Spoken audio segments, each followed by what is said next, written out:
아까 광고 시간에 말씀 못 드렸는데 우리 홍영미 집사님 큰아들 송민우 청년이 휴가 나와 지금 예배 자리에 있습니다. 한번 일어서 주시겠습니까? 예, 박수로 격려해 주시기 바랍니다.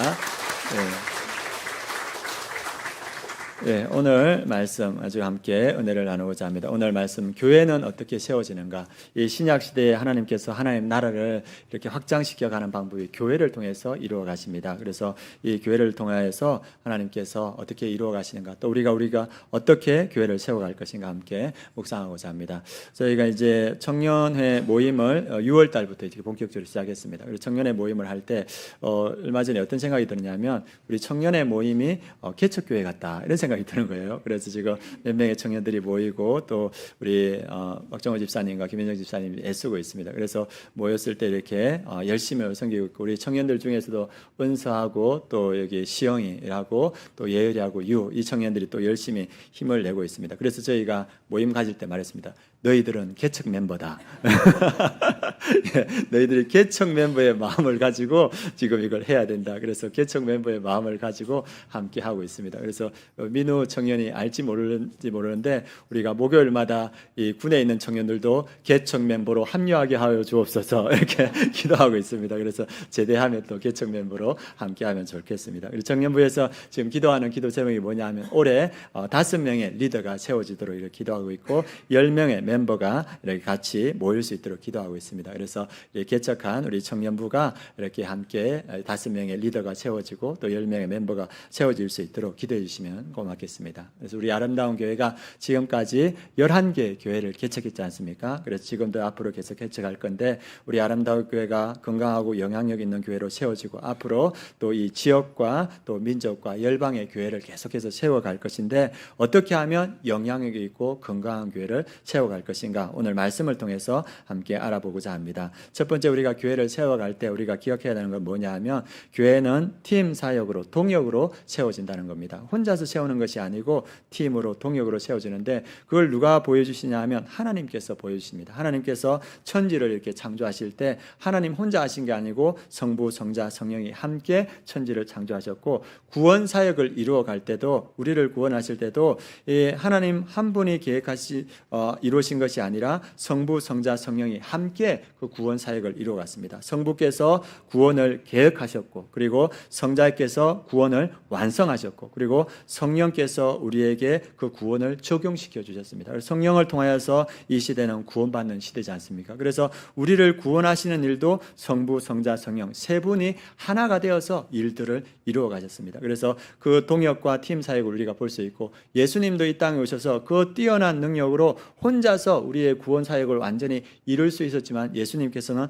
혼자 하지 않으시고 12제자 갈릴리의 그들을 불러서서 12제자를 세우시고 함께 팀으로 동역하면서 구원 사역을 이루어 가셨습니다. 그래서 성경은 우리에게 보여주는 건 뭐냐 하면 하나님의 나라는 교회는 팀 사역, 동역을 통해서 이루어진다. 그것을 보여주고 있습니다. 오늘 말씀은 이제 19장 말씀이 시작될 때 바울이 에베소의 3차 여행에 처음에 이 19장에 시작하는데 19장이 되기 전에 에베소에 벌써 동역자들이 있었다는 것을 보여주고 있습니다. 우리 24절에서 26절 말씀 같이 한번 읽어보겠습니다.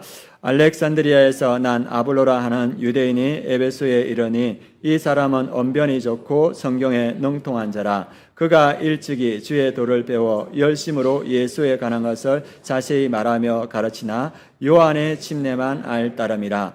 그가 회당에서 담대히 말하기 시작하거늘 브리스길라와 아굴라가 듣고 데려다가 하나님의 도를 더 정확하게 풀어 이르더라. 그래서 사도 바울이 에베소에 가기 전에 아볼로라는 제자가 있었습니다. 그가 이 요한의 침례를 알고 그 에베소에 있는 제자들에게 이 복음에 대해서 전했습니다. 그래서 그가 전했는데 이 브리스길라와 아굴라가 볼 때는 이게 보니까 다 알지 못하는 거예요. 이 복음이 불완전한 겁니다. 그러니까 아볼로가 보니까 예수님의 십자가 그리고 부활 그리고 이 성령의 침례에 대해서 알지를 못하는 거예요. 그래서 불안정한 복음을 전하는 걸 보고 아굴라를 불러서 이 브리스길라와 아굴라가 이 복음을, 온전한 복음을 전합니다. 그래서 이 아볼로가 이 브리스길라 아굴라를 통하여서 온전한 복음을 받고 이제 어디로 가려고 하냐면 아가야라는 지역으로 가려고 합니다. 그 말씀이 27절입니다. 같이 한번 읽어보겠습니다. 아볼로가 아가야로 건너가고자 하므로 형제들이 그를 격려하며 제자들에게 편지를 써 영접하라 하였더니 그가 감에 은혜로 말미암아 믿는 자들에게 많은 유익을 주니. 그래서 에베소에서 온전한 복음을 들었던 이 아볼로가 어디로 가냐면 아가야 지역. 아가야 지역은 어디냐 하면 이 고린도 교회가 있는 그 지역입니다. 그래서 이 아볼로가 고린도 교회, 바울이 떠난 고린도 교회에 가서 그들을 믿음으로 든든히 세우는 역할을 합니다. 그래서 오늘 이 얘기에서 뭘 보여주냐면 이 바울이 에베소에 오기 전에 누가 있었습니까? 브리스길라와 아굴라가 먼저 그 신학적 바탕을 닦아놨다는 겁니다. 그리고 이 바울이 떠난 그 고린도 교회에 누가 갑니까? 아볼로가 가서 그들을 믿음으로 세우는 겁니다. 그래서 고린도 전서에 바울이 어떻게 고백하냐 하면 나는 심었고 아볼로는 물을 주었다 이렇게 말합니다. 그래서 하나님의 교회는 어떻게 세워지는가? 팀과 동역 사역을 통해서 하나님의 교회가 세워진다는 걸 보여주고 있습니다. 우리가 잘 알다시피 바울이 많은 선교지를 다니면서 교회를 세웠는데 이 사역은 바울 혼자서 한 게 아닙니다. 그 뒤에 수많은 동역자들과 팀원들이 있었습니다. 한번 보여주시겠습니까? 바울을 도왔던 그런 많은 사람들, 여기에 있는 모든 사람들이 바울과 함께 팀을 이뤘던 사람들이고 또 바울을 협력하고 동역자로 세워졌던 사람입니다. 여기에 있는 사람들이 45명이 넘는 사람들이 이 바울과 함께 사역했습니다. 그래서 바울이 1차, 2차, 3차 전도 여행을 해서 많은 교회를 세웠지만 바울 혼자서 한 것이 아니다. 누가 있었습니까? 그를 돕는 팀원들이 있었고 그를 후원하는 동역자들이 있었습니다. 이들을 통하여서 1차, 2차, 3차에 그 많은 교회들이 세워졌다는 것을 보여주고 있습니다. 그래서 하나님의 교회는 누구를 통하여서? 동역자와 팀을 통하여서 세워진다는 것을 오늘 성경은 보여주고 있습니다. 우리 한번 이렇게 고백하겠습니다. 우리는 동역자입니다. 예, 저만 보고 말씀하지 마시고 옆에 예, 저와 여러분도 동역자지만 옆에 있는 분도 동역자입니다. 한 번 더 하겠습니다. 우리는 팀입니다. 예, 우리는 팀입니다. 오늘 보니까 이렇게 애찬 준비하시는 분 아침부터 일찍 나와가지고 팀으로 애찬을 준비하더라고요. 우리 목장이 한 목장이 팀입니다. 하나님께서 묶어주신 팀으로서 그 사역들을 이루어가고 있고 또 우리가 다 함께하는 동역자들입니다. 그래서 하나님께서 우리 아름다운 교회를 팀으로 묶어주셨고 동역자로 묶어주셨고 그래서 팀과 동역의 사역을 통해서 교회를 세워갈 수 있습니다. 그래서 멘토 목사님과 저가 팀이 되고 멘토 목사님과 저와 우리 아름다운 교회 모두가 팀이 되고 동역자가 될 때 우리 아름다운 교회를 든든히 세워가고 앞으로의 교회들을 세워갈 줄 믿습니다. 그래서 오늘 그 말씀 교회는 팀과 동역으로 세워진다 이걸 말해주고 있습니다. 두 번째 교회는 어떻게 세워지는가? 교회는 예수는 그리스도이시다 이 믿음 위에 세워집니다. 이 분명한 건 이 믿음 위에 세워지는데 우리 말씀 한번 보도록 하겠습니다. 이 아볼로가 이 고린도 교회에 가서 전했던 말씀 한 말씀입니다. 우리 28절 말씀 같이 한번 읽어보겠습니다.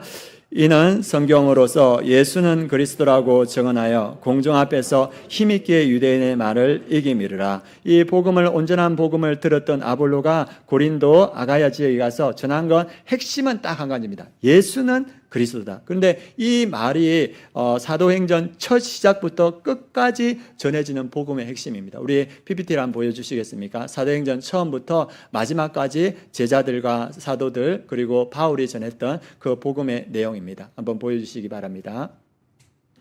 네, 사도행전 2장 베드로가 복음을 전할 때 주와 그리스도가 되게 하시네. 이 예수를 하나님이 주와 그리스도가 되게 하셨다. 그리고 베드로가 설교할 때 너희를 위하여 예정하신 그리스도 곧 예수를 보내시니라. 예수가 그리스도다. 그리고 사도들도 예수는 그리스도라고 제자들에게 가르쳤습니다. 그리고 사도행전 8장 5절에 빌립도 사마리아 성에 내려가서 그리스도를 백성에게 전한다. 예수가 그리스도다. 그 다음에 계속적으로 이어집니다. 그 다음에 9장에서도 보면 바울도 예수를 그리스도라고 정언했고 그 다음에 17장에도 예수가 그리스도라. 그리고 오늘 이 아볼로도 전한 게 뭡니까? 예수는 그리스도다. 그래서 이 사도행전에 사도들이 전하고자 했던 복음의 핵심은 뭐냐 하면 예수는 그리스도다. 그래서 이게 사도행전 끝까지 전해지는 내용으로 전해집니다. 그래서 이 교회는 어디에 세워지는가? 예수는 그리스도라는 믿음 위에, 이 복음 위에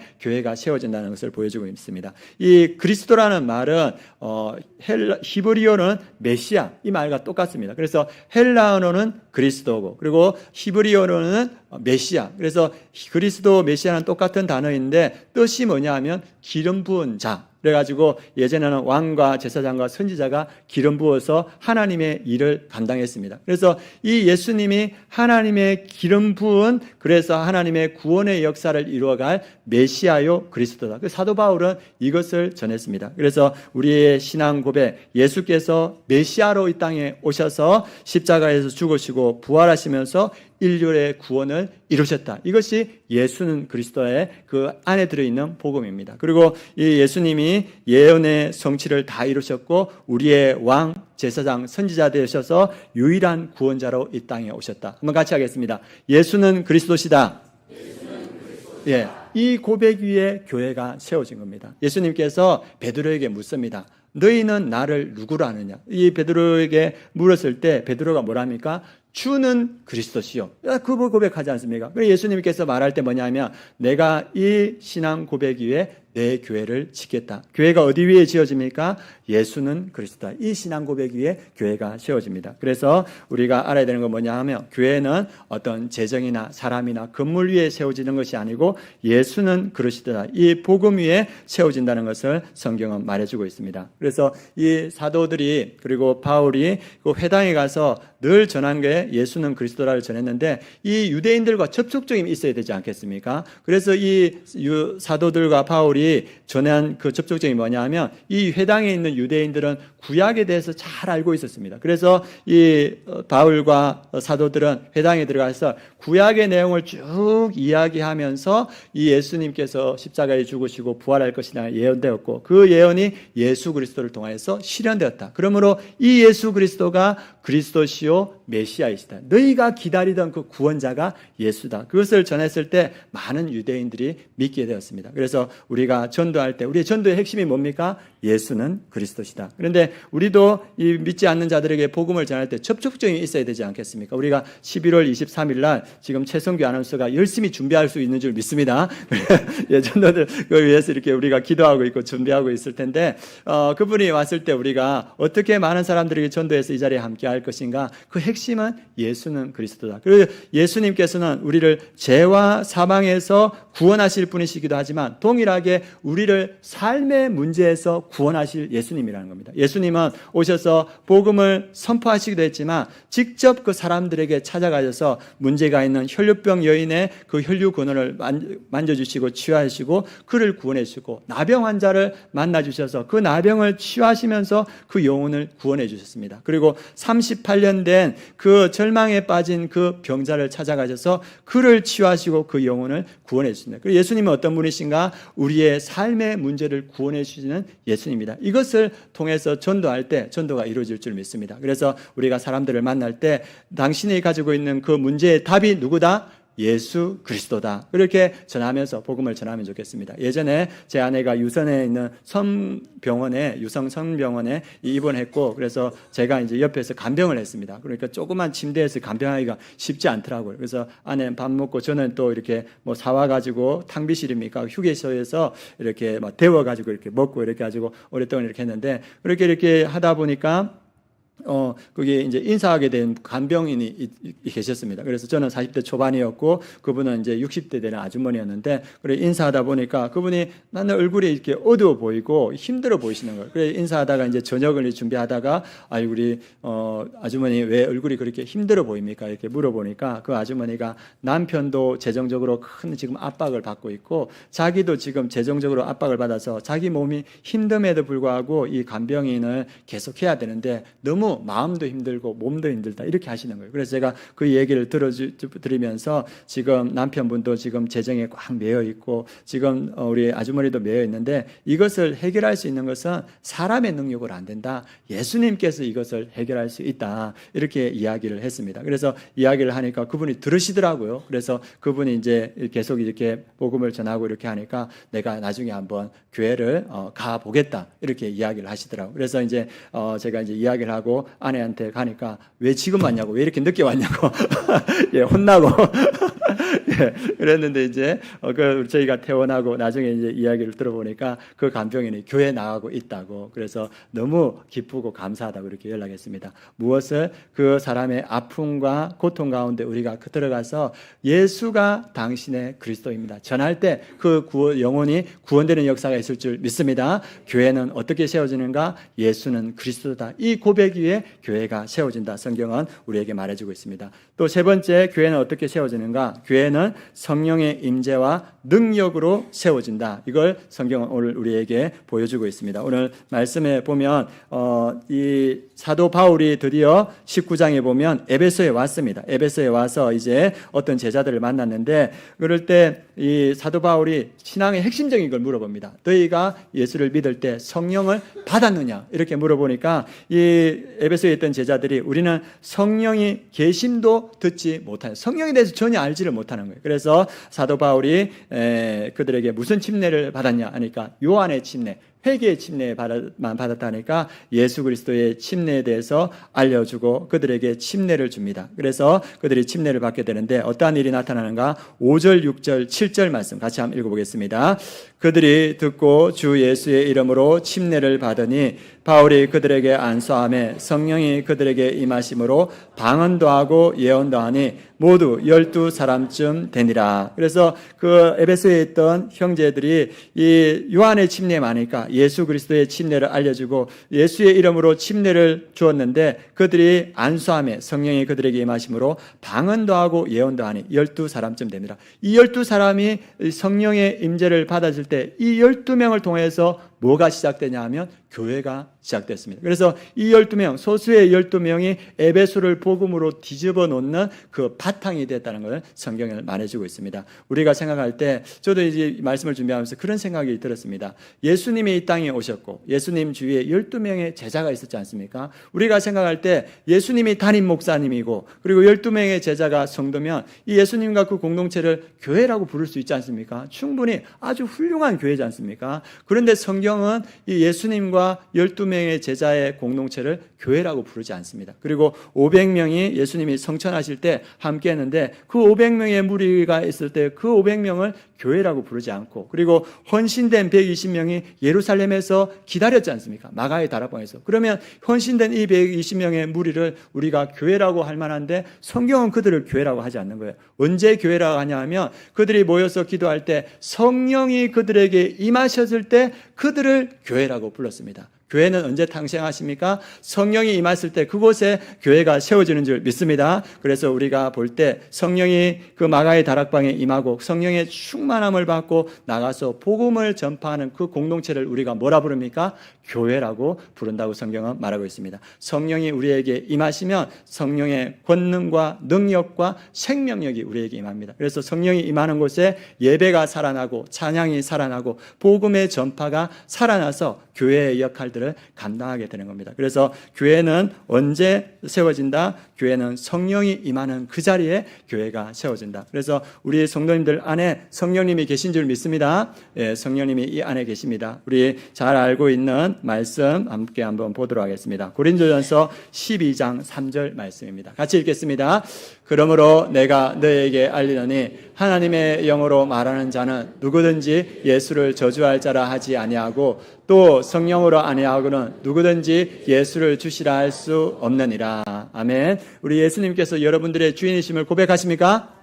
예, 그건 우리 성도님들마다 성령이 함께 하십니다. 근데 또 중요한 건 뭐냐 하면 성령이 내 안에 계신데 성령이 내 안에서 충만히 역사하시느냐, 그건 또 다른 문제라고 생각할 수 있습니다. 그래서 우리가 성령의 충만함을 받아서 성령의 권능과 능력과 생명력이 여러분 안에 충만할 때 그 성령의 능력이 여러분들의 삶에 나타나고 우리 아름다운 교회에 나타나는 겁니다. 그래서 이 성령의 충만함을 받은 이 12봉을 통해서 이 에베소 지역의 수많은 교회에 복음이 전파되기 시작합니다. 그래서 오늘 우리에게 주시는 말씀, 성령이 임하는 그곳에 교회가 생긴다. 몇 명인가 이게 중요하지 않다. 120명이어도 12명이어도 성령이 임하는 그곳에 교회가 세워진다. 그래서 우리 아름다운 교회가 성령 충만하여서 교회를 세워가는 그러한 교회가 되길 원합니다. 그래서 그 소망으로 우리가 교회를 세워갔으면 좋겠습니다. 마지막으로 교회는 무엇으로 세워지는가? 교회는 복음의 능력으로 세워진다. 그것을 말해줍니다. 우리 9절 10절 말씀 같이 한번 읽어보도록 하겠습니다. 9절 10절 말씀. 어떤 사람들은 마음이 굳어 순종하지 않고 무리 앞에서 이 도를 비방하를 바울이 그들을 떠나 제자들을 따로 세우고 두로 나와서 원에서 날마다 강론하니라. 2해 동안 이같이 하니 아시아에 사는 자는 유대인이나 헬라인이나 다 주의 말씀을 듣더라. 이 사도 바울이 에베소에 와서 회당에 들어가서 3달 동안 말씀을 강조했는데 이 유대인들이 이 도를 비방하는 겁니다. 듣지 않는 사람들이 이렇게 많이 생긴 거예요. 그러니까 이 사도 바울이 내가 여기서 전하지 않는다. 그래서 두란노라는 사람이 그 만들어 놓은 강의실, 그것을 빌려서 그곳에서 2년 동안 복음을 전했습니다. 2년 동안 복음을 전하니까 10절에 어떤 역사가 나타나면 2해 동안 이같이 하니 아시아에서 사는 자는 유대인이나 헬라인이나 다 주의 말씀을 듣더라. 아시아가 얼마나 넓습니까? 그 아시아의 이 복음이 전체가 다 편만하게 퍼졌다는 겁니다. 그래서 에베소에서 두란노손에서 2년을 복음을 강론하고 그리고 에베소 교회에서 3년을 같이 있으면서 그 복음이 아시아 전역에 퍼졌습니다. 그래서 교회들이 세워졌는데 어떤 교회가 세워졌는가 한번 보여주시겠습니까? 에베소에서 복음을 강론할 때 어떤 교회가 세워졌는가? 예, 영상이 있습니다. 자, 예, 왜 갑자기 사라집니까? 예, 그거 맞습니다. 예. 예, 조금 전에 보였던 게 맞습니다. 자, 여기 보면 안디옥에서 에베소에 가서 저기서 3년을 사역했던 3차 전도 여행의 지도가 저쪽에 있는 지도입니다. 그리고 그 옆에 보면 아시아라는 글자가 안 보이시죠? 예, 저도 안 보이는데 여러분들 보이시겠습니까? 예, 저기 동그라미는 보이죠, 그죠? 저 동그라미 안에 있는 교회가 이 조그만 교회들이 바울이 에베소에서 2년 동안 이 복음을 강론할 때 그 복음을 들었던 자들이 흩어져서 세웠던 교회들입니다. 그래서 그 교회는 어떠냐면 에베소 교회가 세워졌고 그리고 이어서 골로새 교회, 라오디게아 교회, 그리고 히에라볼리 교회, 그리고 스미르나, 버가모, 두아리아, 사레, 빌라델비아, 그리고 그 요한계시록의 2장 3장에 놓는 그 7교회가 여기에서 복음을 전할 때 거기에서 배웠던 사람들이 아시아 전역으로 가서 교회들을 세웠습니다. 복음에는 어떤 능력이 있습니까? 폭발적으로 전파되는 능력이 있는 줄 믿습니다. 성경은 우리에게 그것을 보여줍니다. 예수님도 말씀하셨습니다. 이 복음이 어떤 능력이 있는가? 이것이 겨자씨만 하지만 이것에 무슨 소망이 있겠냐 하고 이 씨앗을 심으면 이 씨앗이 자라서 나무가 되어서 수많은 새가 깃들게 된다. 복음의 능력이 그러한 능력이 있다는 겁니다. 그리고 누룩에 대해서 설명하지 않습니까? 이 조그만 누룩이 그 주머니에 들어가면 그 모든 것을 부풀게 하는 그런 능력이 있다. 그리고 예수님께서 너희가 성령이 너희에게 임하시면 너희가 권능을 받고 예루살렘과 온 유대와 사마리아와 땅끝까지 이르러 이 복음이 폭발적으로 증거되는 능력이 있다. 그래서 교회는 어떻게 세워지는가? 복음의 능력으로 세워지는 줄 믿습니다. 그리고 폭발적으로 전파되는 그 능력으로 세워진다는 겁니다. 우리 아름다운 교회에서 날마다 복음이 선포되고 복음이 나누어지고 할 때 우리 아름다운 교회를 통해서 복음이 폭발적으로 이 지역과 이 민족과 열방에 세워질 줄 믿습니다. 그래서 그 소망을 우리가 함께 가졌으면 좋겠습니다. 그리고 이 복음에는 어떠한 능력이 나타나는가? 복음을 통한 표적과 기사의 능력이 나타납니다. 우리 11절, 12절 복음을 전하는 바울에게 어떠한 능력이 나타나는지 함께 보겠습니다. 하나님이 바울의 손으로 놀라운 능력을 행하게 하시니 심지어 사람들이 바울의 몸에서 손수건이나 앞치마를 가져다가 병든 사람에게 얹으면 그 병이 떠나고 악기도 나가더라. 그래서 사도 바울이 이 복음을 에베소에서 전하고 그 두란노스 원에서 전할 때 그에게 복음의 능력이 나타나는데 표적과 기사의 능력이 나타나는 거예요. 특별히 어떠냐 하면 사도 바울이 썼던 손수건, 그가 썼던 앞치마, 그것을 병든 자에게 얹으면 그 병이 낫는 거예요. 그리고 또 어떤 역사가 있냐면 그 귀신 들린 자에게 그것들을 얹었을 때 그 귀신이 떠나는 역사가 나타나는 겁니다. 언제 그 귀신이 나타납니까? 복음을 전하는 현장에 나타나는 줄 믿습니다. 우리가 성령의 충만함을 받고 복음을 전할 때 복음을 전하는 그 현장에 하나님의 능력이 나타난다고 성경은 말해주고 있습니다. 바라기는 우리 아름다운 교회가 성령 충만한 교회 되길 원합니다. 그리고 성령 충만하여서 복음을 전하면 그 복음을 전하는 장소에 우리가 생각하지도 못한 놀라운 능력을 통하여서 복음이 급속도로 이렇게 확산된다는 것을 보여주고 있습니다. 그리고 복음에는 어떠한 능력이 나타나는가? 그것이 17절에서 20절에 나타납니다. 같이 한번 읽어보겠습니다.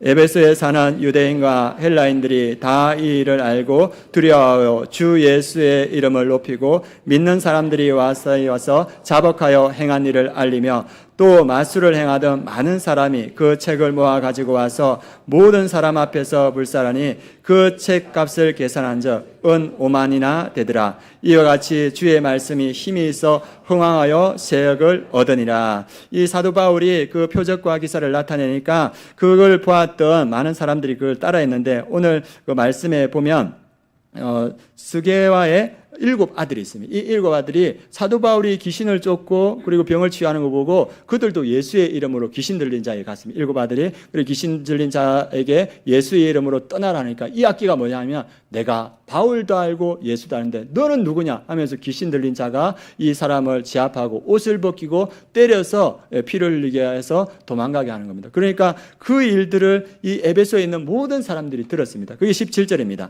에베소에 사는 유대인과 헬라인들이 다 이 일을 알고 두려워하여 주 예수의 이름을 높이고 이 이야기를 다 듣고 그들의 삶의 변화가 나타나는데 어떤 일이라냐면 18절 믿는 사람들이 많이 와서 자복하여 행한 일을 알리며 자기의 죄를 회개하고 자복하고 통회하고 돌이키는 역사가 나타난 겁니다. 복음은 우리의 삶을 변화시키는 능력이 있는 줄 믿습니다. 죄를 끊어버리고 주님 앞에서 변화되는 능력이 있고 그리고 그곳에 마술을 행하는 많은 사람들이 있는데 그들의 삶도 변화되는 모습을 보입니다. 우리 19절 말씀 같이 한번 읽어보겠습니다. 또 마술을 행하던 많은 사람이 그 책을 모아 가지고 와서 모든 사람 앞에서 불사하니 그 책값은 계산한 적 은 5만이나 되더라. 마술을 행하는 사람들은 하나님이 기뻐하지 않지 않습니까? 자, 복음을 듣다 보니까 하나님께서 마술을 행하는 거 기뻐하지 않는다. 그래서 그들이 마술을 행할 때 쓰는 책들을 가져왔는데 그 책값을 다 계산하니까 은 5만 드라크마. 한 드라크마는 얼마냐면 하루 사람이 하루 동안 일할 때 받은 품삯입니다. 그러니까 우리가 보통 하면 10만으로 치면 5만 드라크마면 10만 원 곱하기 5만 하면 50억 정도 되는 거예요. 그래서 이 사람들이 그 재산에 연연치 않고 그것들을 하나님이 기뻐하지 않으니까 다 와서 그것을 불태워버리는 거예요. 그리고 그들의 삶을 새롭게 함으로써 주님 앞에 서는 역사를 나타내 보입니다. 예전에도 저도 몇 번 이야기했는데 어느 그 목사님이 일본에 간증하러 가서 이렇게 집회를 하는데 야쿠자가 이렇게 들어왔더랍니다. 그리고 야쿠자가 이렇게 들어와서 이렇게 찬양을 하는데 너무 은혜롭더래요. 그래서 눈을 감으면 은혜가 되고 눈을 뜨면 시험이 들고 그래가지고 그걸 보고 있는데 그래 눈을 감고 듣고 있는데 그 3명의 야쿠자 머리를 깎고 온몸에 문신했던 야쿠자들이 중에서 한 명이 나와서 하는 말이 뭐냐 하면 우리는 다 야쿠자들이다. 우리는 다 중간적 계급이 있었는데 우리가 다 한국인 아내를 얻었다. 그런데 우리 한국인 아내들이 너무나 독실한 크리스천이어서 우리를 위해서 늘 금식하며 기도했다. 그래서 우리가 예수 그리스도를 믿었는데 예수 그리스도를 믿고 보니까 내가 이 야쿠자 일을 하면서 신앙생활을 하지 못하겠더라. 그래서 우리가 보스에게 3명이 찾아가서 우리가 이 야쿠자 일을 그만두겠다 이렇게 말하니까 보스가 그럼 너희의 결심을 보여라 이렇게 해서 그 사람들이 다 새끼손가락을 다 자르는 겁니다. 그래서 그 사람들이 다 같이 보이는데 3명 다 새끼손가락이 없는 거예요. 이들이 결단한 건 뭡니까? 내가 내 손가락을 자르더라도 죄를 끊어내고 내가 믿음으로 변화된 삶을 살겠다. 복음은 우리의 삶을 변화시키는 능력이 있는 줄 믿습니다. 그래서 이 복음으로 20절에 보면 이와 같이 주의 말씀이 힘이 있어 흥왕하여 세력을 얻으리라. 주의 말씀, 복음의 능력으로 아시아의 수많은 교회가 세워졌다고 성경은 우리에게 말해주고 있습니다. 교회는 어떻게 세워지는가? 오늘 말씀 우리 믿는 자들의 동역과 팀 사역을 통하여서 교회가 세워지고 예수는 그리스도다. 이 믿음 위에 교회가 세워지고 성령의 능력과 복음의 능력으로 교회가 세워지는 줄 믿습니다. 그래서 우리 아름다운 교회가 언제나 팀 사역, 도격이 이루어질 수 있도록 기도해 주시고 그리고 예수는 그리스도다. 그 복음이 날마다 선포되는 교회 그리고 성령의 역사와 복음의 역사가 나타나는 교회 될 수 있도록 기도해 주시기 바랍니다. 이것을 통하여서 우리 아름다운 교회가 12, 13, 14, 15 계속적인 영향력 있고 건강한 교회를 세워갈 줄 믿습니다. 이 은혜가 충만한 우리 성도님들 되시길 축원합니다. 우리 이 시간 이 믿음으로 우리를 구원하시는 분은 예수 그리스도 그분밖에 없다는 믿음으로 함께 찬양하시겠습니다.